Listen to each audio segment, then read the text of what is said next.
Hi friends, இன்றைக்கி வந்து Sunday. So நம்ம வந்து நிறைய பேருக்கு சென்னையில் வெளியில் தங்கி நிறைய இடத்துல நம்ம வந்து வெளில ஹோட்டலில் சாப்பிட்றோம்.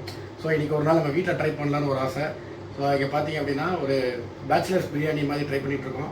இதை பார்த்தீங்க அப்படின்னா ஃபுல்லாக ஃப்ளேவர்ஸுக்கு, பிரியாணிக்கு, பிரிஞ்சுக்கு, ஸோ பட்டை, லவங்கம், அப்புறம் வந்து கொஞ்சம் அந்த ஜாதிக்கு அந்த அந்த பூ எல்லாமே ரெடி பண்ணியிருக்கோம். அதை அரைச்சி வச்சுருக்கோம். ஸோ அதை வந்து இப்போ நம்ம போட்டு ரெடி பண்ண போகிறோம். உங்களுக்கு ஒரு சூப்பரான ஒரு பட்டாணி பீஃப் பிரியாணி ட்ரை பண்ண போகிறோம். காமிக்கிறேன் பாருங்கள். போட்டாச்சு. ஸோ வெங்காயத்தை கொஞ்சம் லைட் ஃப்ளேமில் வறுக்கணும். நம்ம கொஞ்சம் ஜீரகத்தூள், நீட்டமாக நறுக்கி வச்ச பச்சை மிளகா காரத்துக்கு,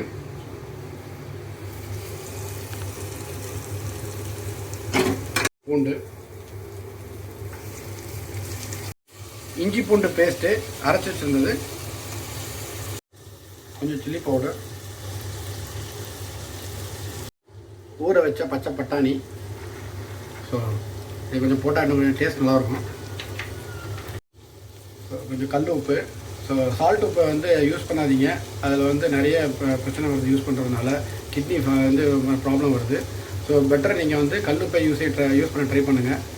அரைச்சி வச்ச தக்காளி நம்ம வந்து நார்மலாக கட் பண்ணி போட்டுக்கலாம். உங்களுக்கு இன்னும் கொஞ்சம் சில பேருக்கு இந்த வாயில் மாட்டுங்கிறதுனால அரைச்சி போட்டால் இன்னும் கொஞ்சம் தெரியாது. இங்கே பாருங்கள் எப்படி வந்துட்டுருக்குன்னு. மீல் மேக்கர் ப்ரோட்டீன், ரொம்ப ப்ரோட்டீன் இது. சில பேருக்கு பிடிக்கும், சில பேருக்கு பிடிக்காது. பட் சேர்த்துக்கோங்க அப்பப்போ, ரொம்ப நல்லது. சோயா, தயிர். இது எதுக்கு பார்த்தீங்க அப்படின்னா நம்ம உள்ளே போட்டிருக்க உருளைக்கிழங்கு, பட்டாணி, அப்புறம் அந்த மீல் மேக்கர்.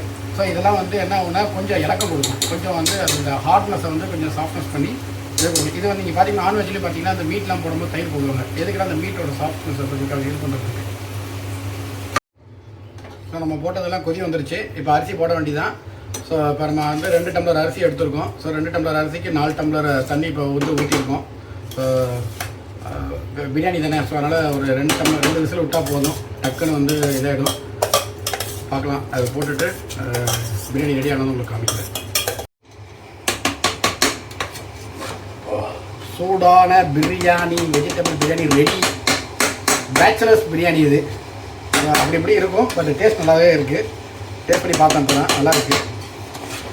ஸோ நீங்களும் வேணால் ட்ரை பண்ணி பாருங்கள்.